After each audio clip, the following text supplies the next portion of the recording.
Hello friends, welcome to Supraja's world. Varalakshmi వ్రతం చేసుకున్నప్పుడల్లా నేను అమ్మవారికి పంచామృతాలతో అభిషేకం చేస్తానండి. పాలు, పెరుగు, చక్కెర, తేనె, నెయ్యి ఇవన్నీ కలిపి శంఖంలో పోసి అభిషేకం చేస్తాను. అభిషేకం అనంతరం అమ్మవారి ప్రతిమను తీసుకొని శుభ్రపరచుకొని అమ్మవారికి గంధం పెట్టి కుంకుమతో అలంకరిస్తానండి. అలంకరించుకొని అది ఎప్పుడు మేము ఒక గిన్నెలో పెట్టుకుంటాను.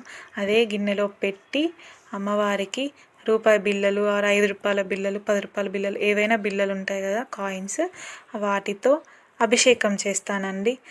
116 1116 ఇలా ఎన్ని ఉంటే అన్ని, మనకు స్తోమత తగ్గట్టు ఎన్ని కాయిన్స్ ఉంటే అన్ని కాయిన్స్తో అభిషేకం చేయొచ్చు.